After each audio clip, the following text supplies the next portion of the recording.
नमस्कार साथियों। आज एक बहुत महत्वपूर्ण विषय पर आप सबके बीच बात रखने आया हूँ, अपनी बात बताने आया हूँ। आप सब जानते हैं कि पारा मेडिकल के रिजल्ट, जो लंबित रिजल्ट है, उस रिजल्ट और 21 बैच का जो अभी एग्ज़ाम होने वाला है, जिसका फॉर्म भरा रहा है, और 22 बैच के सेकेंड ईयर का इस रिजल्ट के बाद जो एग्ज़ाम होगी, उस स्पेशल एग्ज़ाम के संदर्भ में मैं अपनी बात सबके बीच रख रहा हूँ। आप सब जानते हैं कि बिहार में पारा मेडिकल का जो सत्र है वो काफ़ी लेट से चल रहा है। आप सब जानते हैं कि पारा मेडिकल का जो नियमावली है, उस नियमावली में जैसे क्लास स्टार्टिंग 1 जनवरी से काउंट होता है। जो डीसीसी का जो प्रॉस्पेक्टस है उसमें भी ये लिखा रहता है, और जो पारा मेडिकल का रूल है उसमें भी ये लिखा रहता है। मैं बात कर रहा हूँ सत्र लेट होने के बाद एग्ज़ाम लेट होने का। सत्र लेट वो तो एक चीज़ दिख रहा है कि लेट है, जो बोर्ड भी लेट कर रही है, बीसीसी बोर्ड भी लेट कर रही है, और एक तरफ जो पारा मेडिकल एग्जामिनेशन कमेटी है वो लेट कर रही है। 2020 बैच के सेकेंड ईयर का एग्ज़ाम हुआ, अभी तक रिजल्ट नहीं आया है। इस संदर्भ में जब हमारी बात हुई परीक्षा नियंत्रक महोदय से, तो उन्होंने कहा कि रिजल्ट की तैयारी अंतिम चरण में है, दुर्गा पूजा के बाद जो है सो हम लोग छठ से पहले रिजल्ट दे देंगे, ऐसा उन्होंने कहा है। छठ से पहले मतलब कि अक्टूबर के लास्ट वीक में रिजल्ट आने की प्रबल संभावना है, जैसा परीक्षा नियंत्रक महोदय ने कहा है। 2022 बैच का भी फर्स्ट ईयर का एग्ज़ाम है, एग्ज़ाम का रिजल्ट है आना है, और 2020 बैच के सेकेंड ईयर का। क्योंकि आप सब जानते हैं कि सरकार कई तरह की नई बहालियों की भी चर्चा कर रही है। ऐसे में जो लोग पास होंगे वो लोग उसमें शामिल हो सकते हैं, अगर पहले बहाली आती है तो। और 2021 बैच के जो छात्र हैं उन लोगों का अभी सेकेंड ईयर का फॉर्म भरा रहा है। मैं सभी साथियों से रिक्वेस्ट करता हूं कि आप लोग सौ समय मतलब कि जो टाइम लिमिट दिया हुआ है, उसी विद इन टाइम सब लोग फॉर्म भर लीजिए अपने अपने कॉलेजों में, और उसके बाद 100 समय एग्ज़ाम हो पाएगा। क्योंकि फॉर्म 100 समय भरा जाएगा, 100 समय एग्ज़ाम होगा। इस बीच कई कॉलेज के छात्रों ने शिकायतें भी की है कि आप लोगों को उन लोगों को फॉर्म नहीं भरने दिया जा रहा है कॉलेज में, कई डिपार्टमेंट के हेड के द्वारा। तो मैं ऐसे सभी साथियों से मेरा रिक्वेस्ट है, जिन छात्रों को कॉलेज में कॉलेज के डिपार्टमेंट में डिपार्टमेंट हेड या फिर प्रिंसिपल फॉर्म नहीं भरने दिया जा रहा है उनके द्वारा, उन सब को आप बोले कि आपको अगर दिक्कतें आ रही है मेरे फॉर्म भरने से, आप विभाग को एक लेटर बना के दें, और वो लेटर तुरंत आप जा करके उसको जो है सो बोर्ड ऑफिस में जमा करें। बोर्ड ऑफिस से अगले दिन रिप्लाई आएगा।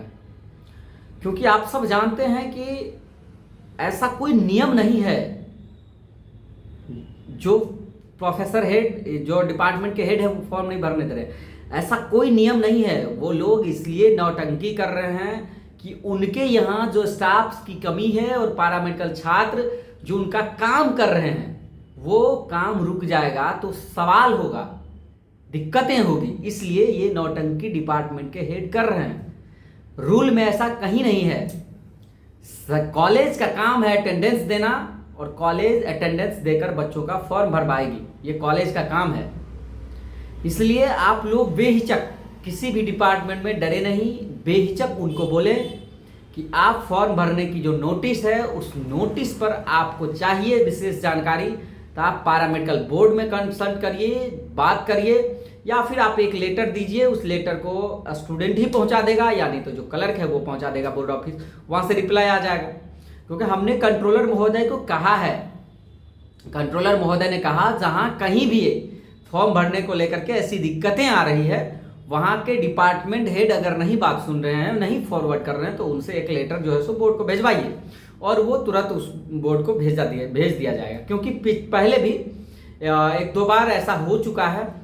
कुछ दिन पहले जब 2020 बैच का ही फॉर्म भरा रहा था, कुछ बच्चे ऐसे थे पीएमसीएच में जिसका नहीं तो हो रहा था, उन सबको भी अटेंडेंस मैनेज करके जो एचओडी वहाँ के थे यानी एनेस्थीसिया डिपार्टमेंट के, उन्होंने एक लेटर लिखा था और उसके बाद अनुमति ली थी कि क्या हम बच्चों को इसमें शामिल कर ले। तो कंट्रोलर ने कहा था कि हाँ शामिल कर लीजिए, उन सब के लिए ही इस परीक्षा का आयोजन हो रहा है। तो इसलिए आप सबसे मेरा रिक्वेस्ट है कि आप लोग इस चीज़ पर ध्यान दे करके, जहाँ कहीं भी फॉर्म भरने में दिक्कत हो रही है, ये दिक्कतें सिर्फ मेडिकल कॉलेज में हो रही है, कहीं कहीं किसी मेडिकल कॉलेज में, और कहीं नहीं हो रहा है। पीएमआई में कहीं नहीं हो रहा है। मेरी बात लगातार पैरामेडिकल इंस्टीट्यूशन के जो प्राचार्य हैं या उनके जो सिविल सर्जन हैं जो प्रभार में हैं, उन सबसे भी हमारी बात हो रही है। कहीं ऐसा कोई दिक्कत नहीं है, सिर्फ ये दिक्कतें मेडिकल कॉलेज में आ रही है। तो इन चीज़ों को लेकर के मैं आप सबको आगाह करता हूँ, आप लोगों को इस चीज़ पर विशेष ध्यान देने की जरूरत है, जिससे कि समय फॉर्म भरा सके। अब हम बात कर रहे हैं कि जो आने वाली नियुक्ति है, सरकार 3 चरणों में जो है सो बहाली की घोषणा की है। मैंने रिक्वेस्ट किया है कि 2021 बैच का एग्जाम हो जाए, समय रिजल्ट आ जाए, साथ ही साथ 2022 बैच का जो है सो द्वितीय वर्ष का एग्जाम होली से पहले जो है सो फॉर्म भरा जाना चाहिए, मतलब कि होली में एग्जाम हो जाना चाहिए। मेरा ऐसा रिक्वेस्ट है, हमने कंट्रोलर से भी ऐसा कहा है और स्वास्थ्य मंत्री जी से भी ऐसा कहा है। और मेरा पूरी पैरामेडिकल एसोसिएशन चाहती है कि जो भी छात्र आने वाली नियुक्तियों में योग्य होंगे, एलिजिबल होंगे, वो लोग उसमें फॉर्म भरे और उन लोगों को उसमें अपॉर्चुनिटी मिलनी चाहिए, जो भी लोग एलिजिबल हैं।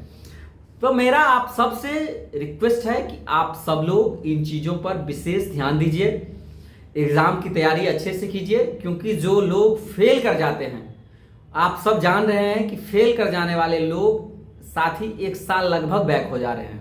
तो ऐसे में बहुत दिक्कतें आती है। फिर कई ऐसे भी छात्र हैं जो एक बार फेल हुए उसके बाद ही फेल हो गए, और ऐसे में उन छात्रों की जिज्ञासाएं रहती है कि हमारा पेरेंटल बैच रहा, पेरेंटल मतलब कि जिस बैच में उन्होंने एडमिशन लिया उनका रहता है कि हमारा उनके साथ ही एग्जाम समाप्त हो जाए।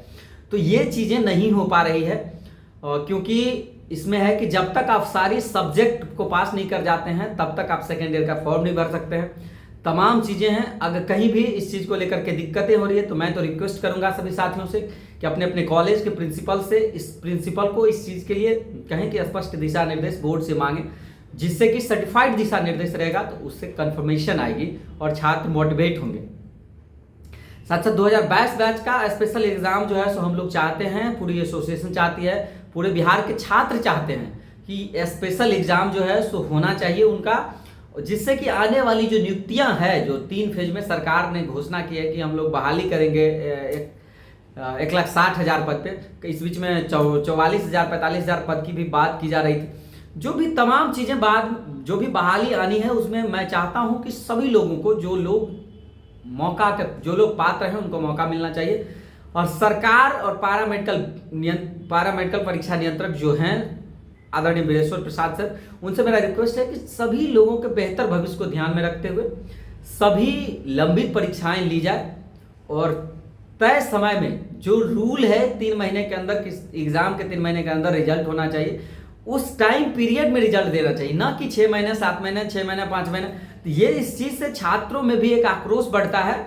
और मैं आगाह भी करना चाहता हूँ आदरणीय परीक्षा नियंत्रक महोदय को कि एकदम बिल्कुल सटीक सुनिए, एकदम टाइम लिमिट में काम कीजिए, नहीं तो पैरामेडिकल छात्र जब आक्रोशित हो जाता है तो आपके ऑफिस में ताला लगाने से भी पीछे नहीं हटता। इसलिए ध्यान देने की जरूरत है।